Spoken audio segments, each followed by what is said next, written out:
Bonjour à tous, avec l'aide de Dieu, nous allons étudier une sikha du Rabbi sur la paracha de Bechukotai du volume 37 de l'Ikouté Sichot.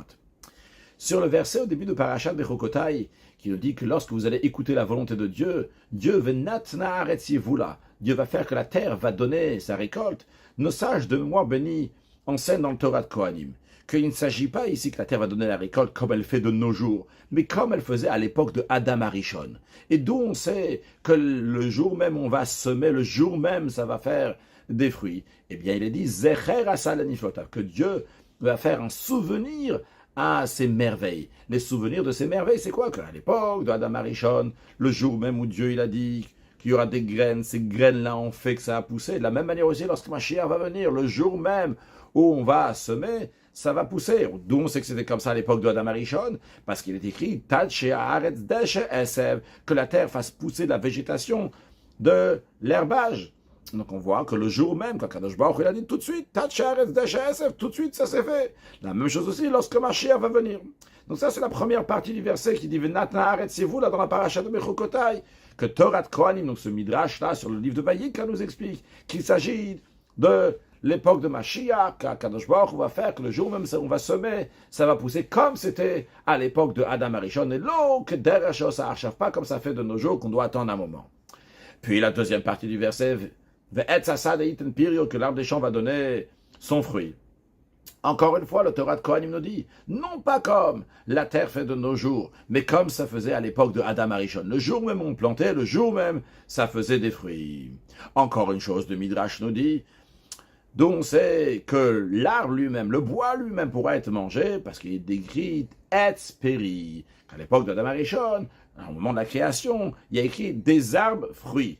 Pourquoi il y a écrit Etz Peri, des arbres fruits? Si, c'est pour nous dire que l'arbre va faire des fruits, c'est pas nécessaire, il y a écrit dans la suite déjà, Oseh Peri, que cet arbre-là va faire des fruits. Pourquoi il y a écrit Etz Peri, des arbres fruits? C'est pour nous dire, de la même manière que le fruit, il est mangeable, de la même manière aussi, le bois, l'arbre est mangeable, comme ça c'était à l'époque de Adam Arishon, et comme ça ce sera aussi lorsque Mashiach va venir. Encore une dernière chose, nous dit le Midrash, dont on sait que même les Ilan et Srak, les arbres non fruités, vont donner des fruits. Réponse, Ve'etz asade iten pirio, justement cette partie du verset qui nous dit que l'arbre des champs va donner ses fruits, eh bien c'est pour nous dire que tous les arbres donneront des fruits lorsque Mashiach va venir. Le Rabbi nous dit, cette idée-là, de ces grands miracles, ces grandes qualités qu'il y aura dans la matière, les choses matérielles dans les temps futurs, on le retrouve dans les paroles de nos sages de mémoire bénie dans plusieurs endroits. Par exemple, dans le traité Ktuvot, il est dit que lorsque Mashiach va venir, eh bien, Eretz Israël, de la terre, ça va sortir des glouskaot, des pains au klebeilat et des beaux vêtements de laine. De même, il est dit que du blé va être aussi grand qu'un palmier sur le sommet des montagnes. De même, il est dit que les grains de blé vont être comme deux rognons d'un grand taureau. Des choses qui sont extraordinaires. Kayot Sebazé retrouve des choses similaires à ça, des choses semblables comme ça dans les paroles de nos sages. Maintenant, le Rabbi va nous demander une question. Voyons la situation, l'état d'esprit qu'il va y avoir dans toute l'humanité lorsque Mashiach va venir. Le Rabbi nous dit comme ça, que l'occupation du monde entier va être la date Hashem Bilvat. L'occupation, tout le monde va être cool pour la date Hashem, connaître Hashem, encore connaître Hashem, etc. Et le Rabbi nous dit, c'est la raison pour laquelle que le peuple juif vont des chachamim, gdolim, des grands savants, veyodim, dvarim astou, ils vont savoir des choses cachées, via sigudat boram kefikoach adam, et ils vont saisir la connaissance de Dieu en fonction des capacités de l'être humain. Shenemar, comme il est dit, qui mala Hashem, que la terre ça est rempli de connaissances de Dieu, comme les eaux recouvrent le fond des eaux. Le Rabbi dit, après une si belle description de l'occupation du monde entier du peuple juif, lorsque Mashiach va venir, la connaissance de Dieu, on comprend que dans une telle situation, ces miracles, ces merveilles matérielles qu'il va y avoir dans les fruits de la terre, n'ont pas une si grande importance. C'est vrai qu'il y aura des choses merveilleuses. Le Ram dit que tous les délices vont trouver comme la poussière. Alors c'est vrai que ces choses-là, ils sont utiles, parce que lorsqu'il y a une grande abondance, c'est un moyen pour que le peuple juif être tranquille pour étudier la Torah. Ils vont avoir personne qui les dérange et personne qui peut les empêcher d'étudier, de les annuler d'étudier la Torah, parce qu'ils ont tout ce qu'il faut. Ok, on est d'accord, mais quand même, le Rabbi demande pourquoi nos sages s'étendent tellement sur la qualité de ces délices, ces choses particulières, matérielles qu'il va y avoir dans les temps futurs, comme si c'est quelque chose de tellement important d'y insister. A priori, c'est pas ça le point de Mashiach. Mashiach va venir, Dieu va se révéler, l'occupation du monde entier va être la connaissance de Dieu. Pourquoi on parle tellement de ces choses matérielles? On s'étale tellement. Ok, c'est vrai, il y a besoin de ces choses matérielles-là pour bien servir Hachem. Mais on voit des paroles de nos sages, qu'on insiste sur ça, et sûrement il y a un but d'exprimer que ça va venir, même dans le matériel, il y aura ces grands miracles-là. Quelle est cette particularité-là? Justement, c'est ce que le Rabbi va nous expliquer dans cette sikha-là. Mais avant cela, c'est Yves Bet. Le Rabbi nous dit une question qui ressemble à ça. Les commentaires demandent, en ce qui concerne le salaire des mitzvot qui est expliqué dans notre paracha de Bechukotai. On dit Bechukotai telechu, si vous allez observer mes décrets, vet mitzvotai tishmoru vasitemotam, et vous allez observer mes commandements, vous allez les accomplir. Et à ce moment-là, venatati gishmechem, je donnerai vos pluies, gomer, etc. Donc au manque où il faut, et pour plein de choses matérielles. Et donc la Torah s'allonge sur le salaire de ces mitzvot-là, et la majorité de ce salaire-là, c'est des choses qui sont matérielles. Et la question qui se pose, des commentaires demandent, l'essentiel du salaire, c'est une utilité spirituelle. Ça, c'est la vraie utilité, ça, c'est le vrai bien. Alors, dans les commentaires, le Rabbi ramène dans la note 13, dans la Barbanel, le Yakar, qui explique, basé sur l'opinion du Rambam, que le Rambam dit que toutes ces prophéties qui sont dans notre paracha, donc comme ça il s'explique, donc basé sur l'idée du Rambam, que c'est pas l'essentiel du salaire en effet. Toutes les bonnes choses qui sont mentionnées ici, dans cette paracha, dans ce passage de paracha de Bechukotai, il parle uniquement d'enlever des empêchements. Il faut enlever quelque chose qui peut t'empêcher. C'est-à-dire, on est en train de dire ici que si tu veux garder les mitzvot, Dieu va t'enlever des choses qui peuvent empêcher. S'il y a des guerres, c'est difficile de servir Hachem. S'il y a des maladies, c'est difficile de servir Hachem. S'il y a de la famine, c'est difficile de servir Hachem. S'il y a de la tristesse, tout ça, Hachem va enlever, de manière que tu puisses servir Hachem sans que rien va t'empêcher. Mais en effet, on maintient que l'essentiel du salaire, c'est dans le Olam Haba, c'est le monde à venir, et ça, c'est pas mentionné ici, justement, pour que ils vont servir à Kadosh Baruch ou pour servir Dieu, non pas pour un salaire, et non plus pour la crainte de la punition. Donc, ça certains commentaires expliquent. Mais le Rabbi nous dit, d'après plusieurs commentaires dans la paracha de Bechukotai, ici, il s'agit en effet d'un salaire matériel. Pourquoi? Pour l'accomplissement de Torah mitzvot. Donc, d'après eux, il faut y comprendre pourquoi la Torah nous parle d'un salaire matériel. Alors, le Rabbi nous dit, tout d'abord, avant de voir la réponse, pourquoi la Torah nous parle d'un salaire matériel?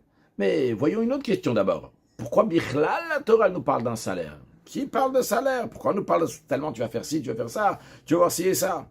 Le but de servir à Kadosh Baruch, le plus haut niveau, c'est quoi? C'est servir Dieu, parce que Dieu il nous a demandé. Et d'ailleurs, comme il est écrit dans le Pirkei Avot, Al tiyu kavadim amesham shemetarav al menat lekabel pras, elahev ou kavadim amesham shemetarav shelo al menat lekabel pras. Ne soyez pas comme des serviteurs qui servent leur maître pour recevoir un salaire, mais soyez comme des serviteurs qui servent le maître, pas pour recevoir un salaire. Alors pourquoi nous parler d'un salaire Bichlal?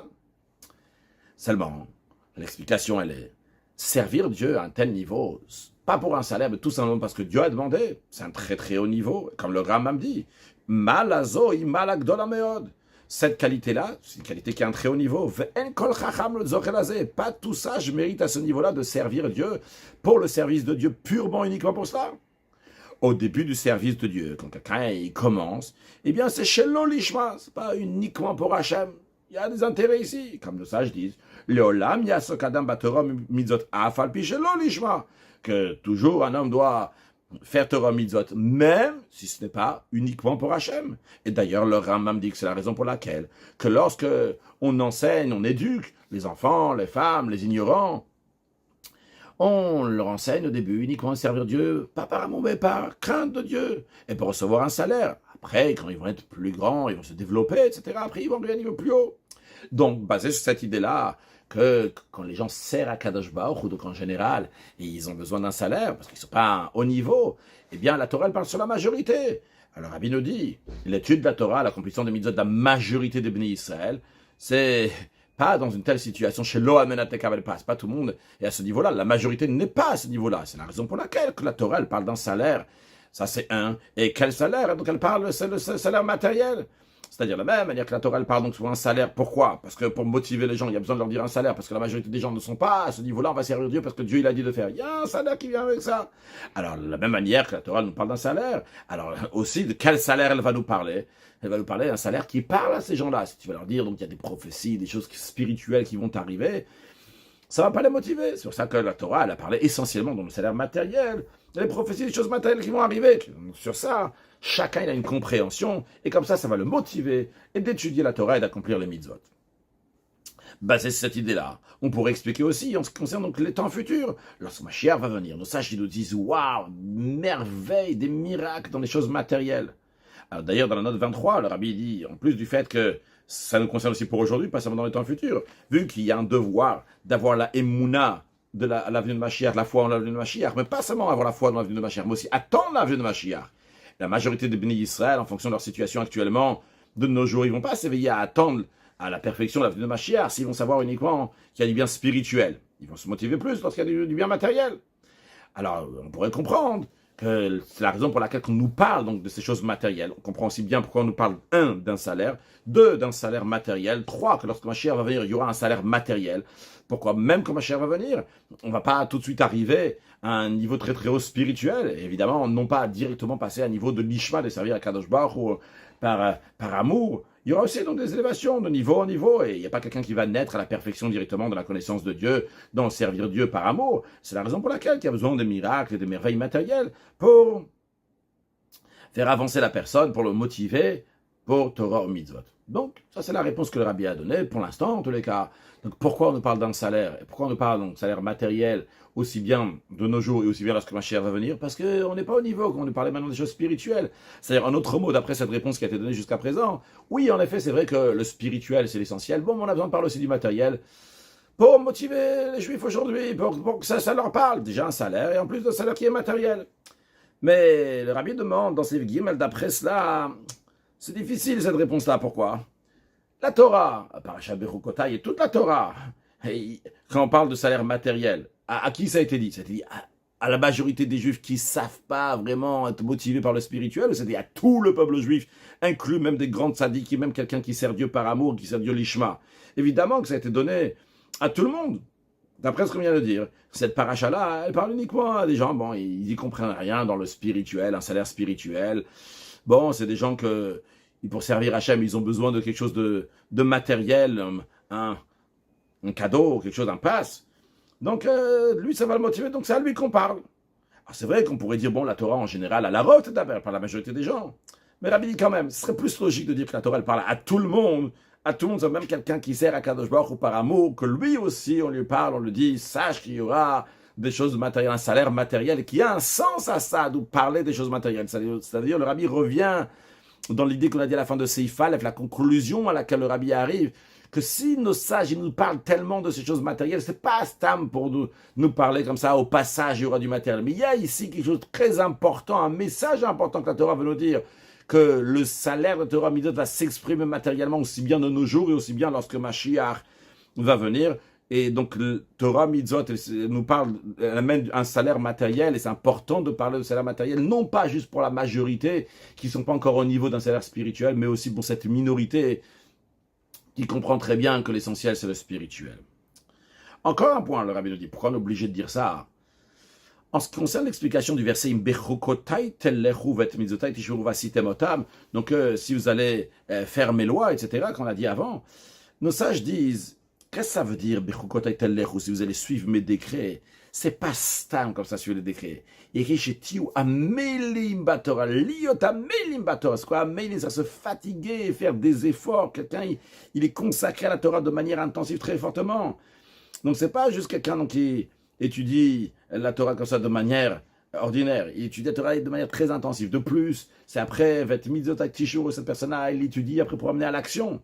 Donc, on parle ici d'étudier la Torah, accomplisseur de mitzvot, pas de manière ordinaire, mais de manière extraordinaire. Un très haut niveau d'étude de la Torah, d'accomplissement de mitzvot, avec des efforts qui sont extraordinaires, et garder cela aussi de manière extraordinaire, de manière intensive. En plus, le rabbi nous dit, dans la Chassidoute, c'est expliqué, dans le rabbi Bisfari, dans les livres, dans la note, il amène dans les livres de Chassidoute, que c'est quoi Bechukotai?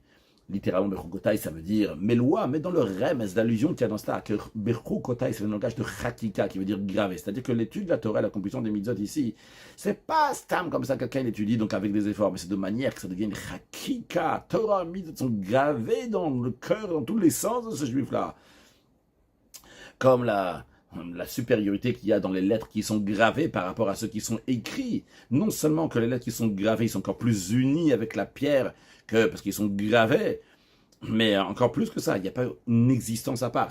Premièrement, quand tu écris, alors tu écris, il y a le parchemin, il y a l'encre. Donc, c'est des choses qui sont différentes. Mais quand c'est gravé, c'est une seule chose. Mais c'est encore plus, c'est pas juste que c'est. Il n'y a pas d'autre exemple. Il n'y a que la pierre ici, il n'y a rien d'autre. On ne voit pas les lettres qui sont ici.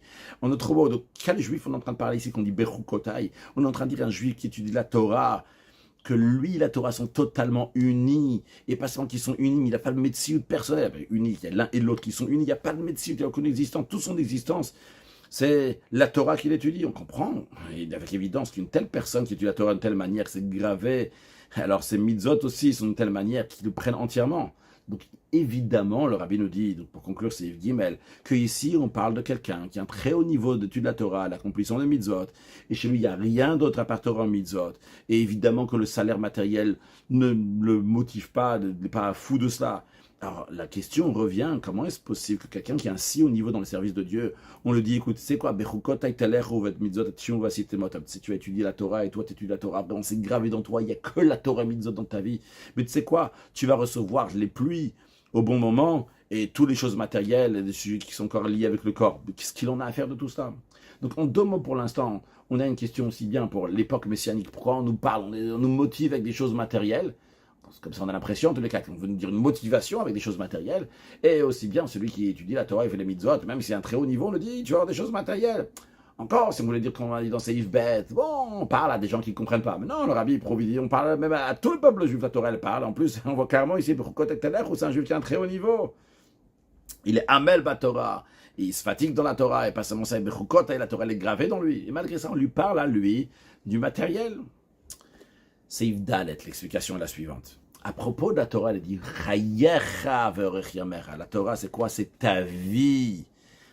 Qu'est-ce que ça veut dire que la Torah, c'est ta vie? C'est pas juste que la Torah, elle amène la vie à la personne dans ce monde matériel, dans le monde spirituel. Non. C'est pas ça qu'elle amène la vie. Mais la Torah, c'est la vie de chacun. C'est-à-dire que la Torah n'est pas quelque chose qui est rajouté à l'existence d'un juif. Encore un détail de sa vie. Mais ça, c'est toute son essence et c'est toute sa vie. Alors, voyons qu'est-ce que ça veut dire quand quelque chose, il est la vie. Voyons dans l'être humain. Dans l'être humain, il y a plusieurs parties. Il y a la tête, il y a le corps, il y a le pied. Dans la tête, il y a les forces les plus hautes, le cerveau, il y a les capacités de voir, d'entendre. Puis après, il y a le corps dont c'est un réceptacle dans lequel il y a les sentiments, etc. Dans les pieds, il y a uniquement la force pour marcher, la force la plus inférieure, dans laquelle on ne voit pas la particularité de la personne. Mais qu'est-ce qu'on voit en tous les cas? Donc chacun, il a une particularité, et lui, il a telle cible et une autre cible. Quand je dis une autre cible, c'est que, par exemple, on peut dire que l'âme, elle cible, la force de voir, elle va aller dans l'œil, la force d'entendre, elle va aller dans l'oreille. On peut voir dans le sens aussi que l'oreille va attirer cette force de l'âme, donc pour pouvoir entendre. L'œil va attirer cette force-là, donc pour pouvoir voir, etc. Mais ce que je veux souligner, c'est ce que le rabbi veut dire, c'est que finalement, c'est vrai que ça fait vivre ci et ça, etc. Mais chacun, il a sa particularité. Là, c'est comme ci, là, c'est comme ça c'est pour l'œil, là, c'est pour l'oreille, là, c'est pour le cerveau, là, c'est pour le pied. Mais tout ça, le rabbi le dit, ça concerne donc des forces individuelles, particulières de la personne. Mais ce qu'on appelle le etzem bachayut, l'essence de la vitalité de l'âme, il est au-delà de l'un ou de l'autre. Il se trouve dans tout le corps de manière égale, de la tête aux pieds. Il n'y a pas de différence, ça ne change pas ici si c'est la tête ou si c'est le pied. Ce qui fait vivre l'âme se trouve de partout de manière égale. C'est-à-dire il y a la vitalité individuelle et il y a la vitalité générale. En effet, la vitalité individuelle se trouve dans l'œil et non pas dans l'oreille. Elle se trouve dans le cerveau et non pas dans le cœur et non pas dans le pied. Mais en ce qui concerne la vitalité qui fait vivre le corps de manière générale, elle se trouve de manière automatique et égale dans tout le corps de manière égale de la tête aux pieds. Quelle est la raison? La raison, elle est parce que la vitalité de l'âme, c'est l'essence de la personne. C'est la raison pour laquelle elle se trouve dans chaque point du corps de manière égale. Le rabbi ramène en parenthèse al-Derer, en ressemblance à l'histoire de la Gemara, en ce qui concerne donc le plaisir qui est dans l'âme, qui a fait un impact même sur le pied. Il s'agit de Rabbi Yochanan qui est parti voir quelqu'un qui n'était pas encore l'empereur. Il lui a dit bonjour empereur. Et l'empereur lui a dit t'es passif de mort, je ne suis pas l'empereur. Parce que vraiment il n'était pas empereur. Et pendant qu'il était en train de parler avec Rabbi Yochanan, il avait déjà mis une chaussure, il avait mis la deuxième chaussure. On lui a annoncé que il est devenu empereur parce que l'empereur qui était à Rome, il est mort. Et il a dit Rabbi Yochanan, t'es intelligent. Je vois que tu as su que je suis devenu empereur. Dis-moi maintenant, j'ai un problème, j'arrive pas à mettre ma deuxième chaussure, ma deuxième botte. Alors Rabbi Yochanan lui a dit, parce que Shmua Tov Teda Shenetzem, il y a écrit qu'une bonne nouvelle fait que les os vont devenir plus grasses. C'est une bonne nouvelle qui fait plaisir à tout le corps. Et bien dans tout le corps c'est, je ne sais pas si on dit relaxé, en tous les cas comme ça c'est expansé, c'est développé plus. Donc jusqu'à que ce plaisir-là, il est arrivé jusqu'à son pied. Donc l'essence de l'âme se trouve de partout, elle se trouve même dans le pied. Parce que le plaisir qui est très proche de l'âme, est mahut hanefesh, de l'essence de l'âme. Et donc il se trouve de partout dans le corps, il se trouve même dans le pied. Dans cette parenthèse-là, de la même manière que le tanou, le plaisir, tu vois, il est dans tout le corps, de la même manière aussi l'âme se trouve dans tout le corps et de manière égale. Après le Rabbi rajoute encore plus que ça. Quand est-ce qu'on peut savoir si une certaine chose, sa source, c'est dans l'essence de la personne, et c'est pas juste un détail de la personne, c'est si cette chose-là va s'exprimer pas seulement dans les forces supérieures de la personne, mais aussi dans les forces plus inférieures jusqu'au pied. Prenons l'exemple, le Rabbi nous dit, de quelqu'un qui réfléchit à quelque chose, il médite sur une chose qui est joyeuse et qui lui amène à la joie. La preuve que la joie, elle est rentrée dans toute son essence et qu'il est vraiment joyeux, c'est lorsque la joie s'exprime, pas seulement dans sa pensée et sa parole, mais aussi dans l'action, jusqu'à même danser avec ses pieds. Et de la même manière aussi, dans les autres attributs, dans les autres sentiments, par exemple en ce qui concerne l'amour, la crainte ou une souffrance, que Kayot se base, quelque chose de similaire à ça, c'est quand c'est dans tout le corps, oui, c'est quelqu'un, vraiment il est joyeux, eh bien ça va s'exprimer, il va commencer à danser avec son pied. Si il est très joyeux, il reste comme ça dans son intellect, c'est-à-dire que c'est pas dans le mahout, c'est pas dans son essence. Il est content, mais c'est pas, ça va pris entièrement. De là on comprend ce qui concerne la Torah qui est notre vie. Quand est-ce que ça se dévoile, quand est-ce que ça s'exprime que la Torah, elle est la vie, toute l'essence de la personne. Parce que lorsque la Torah, elle a un impact, pas seulement sur le sujet de l'âme de la personne, sur le sujet spirituel qui sont très très hauts, mais lorsque la Torah, elle a un impact aussi sur le corps de la personne, et pas seulement sur le corps de la personne, même sur les biens de la personne. C'est dans son champ que ça se passe, c'est dans son âme que ça se passe. Mais vu que sa Torah qui est là, elle est liée avec sa matière, c'est toute son essence, eh bien ça a un impact aussi, pas seulement sur son neshama, pas seulement sur son corps, mais même sur ses biens matériels. Si le salaire sur l'étude de la Torah, quand on juge l'étude de la Torah, l'ishma pour Akadosh Baruch Hu, on nous dit que ce salaire-là, c'est qu'il va mériter des niveaux spirituels très très hauts, eh bien ça n'exprime pas que la Torah, c'est toute son existence. Parce que le salaire, c'est quoi? Le salaire, c'est une conséquence naturelle de ce qu'il est en train de faire. Il est en train d'étudier la Torah, il y a un salaire qui vient. Si tu dis, il est en train d'étudier la Torah, il y a un salaire spirituel, alors ça veut dire que cette Torah-là, elle est restée uniquement dans le spirituel, mais elle n'a pas pris son corps et ses biens, ses moyens à lui. Mais lorsqu'en étudiant la Torah, il y a un flux divin qui vient même dans le matériel et qui est une conséquence de l'étude de la Torah, l'accomplissement des mitzvot qu'il a fait, qu'en conséquence que Bechokot mitzvot il fait les commandements de Dieu, il étudie la Torah avec assiduité, par cela ça amène de la pluie, qu'il a l'arbre du champ qui donne des fruits, eh bien là, ça montre et on voit que sa Torah mitzvot, c'est pas juste une étude qui est en plus de lui. Il y a moi, c'est mon essence. En plus de ça, je suis un juif qui est religieux, qui fait ci et ça.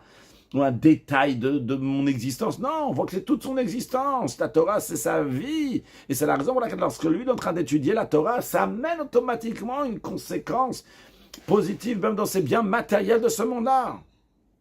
D'où ça vient ça, que la Torah c'est la vie de la personne et c'est un impact qui se trouve de partout, dans tous ses biens, pas seulement spirituels chez lui, mais dans son corps et dans son champ et dans tous ses biens. C'est parce que la Torah et Akadosh Baruch sont une seule chose.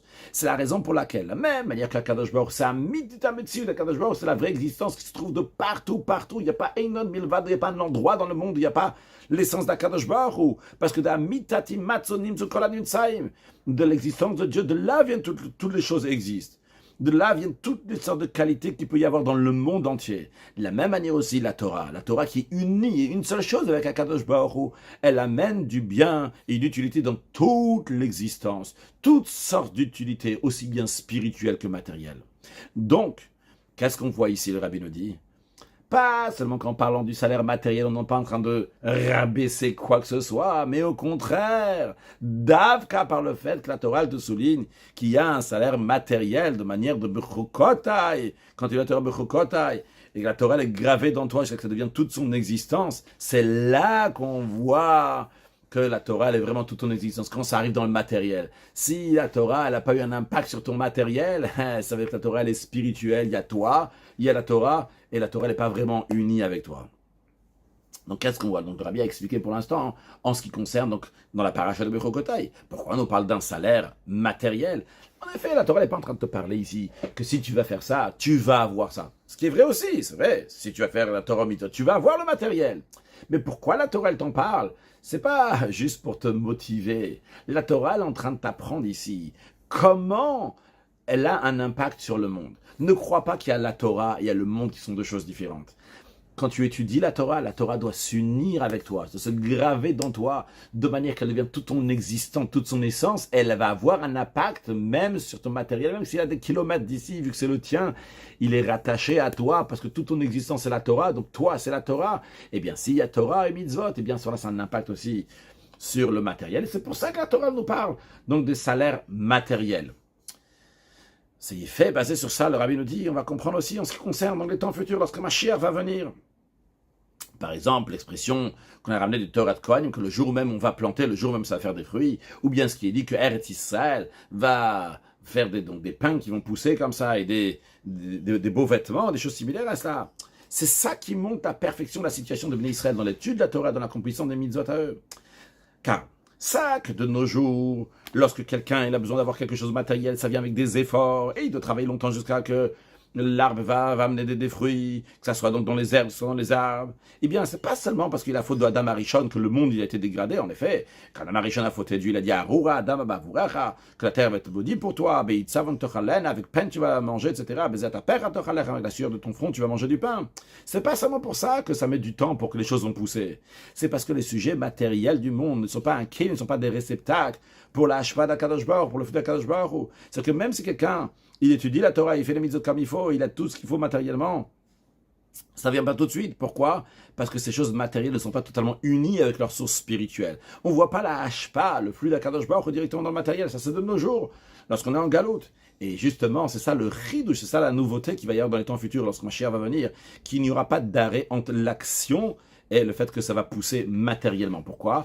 Parce que dans les temps futurs, les choses matérielles vont être entièrement unies avec leur source. Quoi la source de chaque chose? C'est Dvaravaye, c'est la parole de Dieu. De nos jours, en galoute, il y a un arrêt ici entre Dvaravaye et la chose telle qu'elle est, on ne voit pas comment c'est uni. Mais lorsque Mashiach va venir, eh bien on va voir directement, c'est-à-dire le Rabbi nous dit, déjà de nos jours, bien sûr, tout est rattaché à Kadosh Baruch Hu. Et quand je vais l'étudier de manière Bechukotai, ça s'exprime dans le matériel. Jusqu'aujourd'hui, il y a quand même un laps de temps entre ce spirituel-là et le matériel, combien de temps ça va prendre pour qu'on va voir la divinité qui se trouve dans le juif, qui va arriver dans le matériel aussi. Mais dans les temps futurs, il n'y aura pas ce laps de temps arrêté. On va voir tout, comment c'est uni à Kadosh Baruch Hu. Cette différence-là, le Rabbi nous dit, on retrouve aussi dans Chakika, dans l'idée de Chakika, on a dit Bechukotai, ça veut dire graver. Dans graver, il y a deux manières comment on peut graver.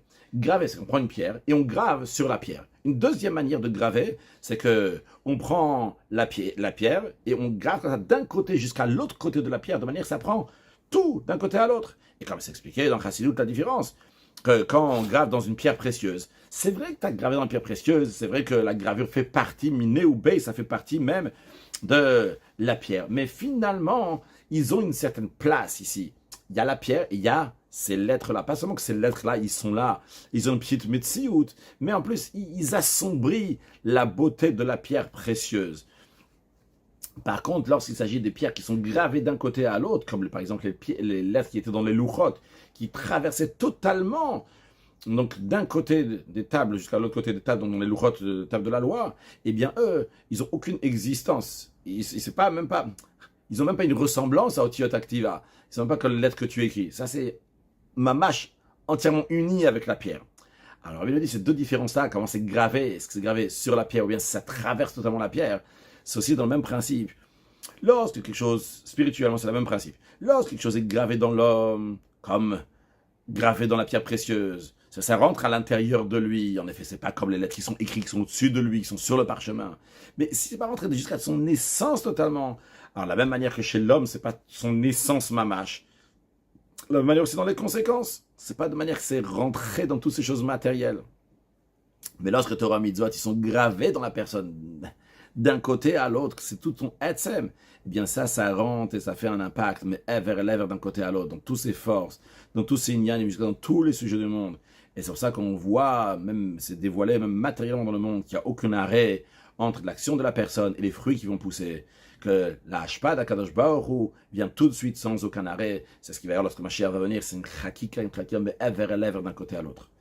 Et ça sera de manière dévoilée dans les temps futurs, qu'à ce moment-là, on va de manière dévoiler la chakika qui est dans le luchot, comme c'est gravé dans les tables de la loi, comme il y a écrit charut à la luchot, gravé sur les luchot. Nos sages disent que le mot charut à la luchot est traduit chérut, donc la liberté de l'ange de la mort, etc., de toutes les choses négatives, que cette liberté-là va être dans les temps futurs, lors de la Géoula, Mitzit Vashtem, avec des Mashiach Tzidkeinu, Bimheira, Beyameinu, Mamash, très prochainement, avec Mashiach. Now, une excellente journée.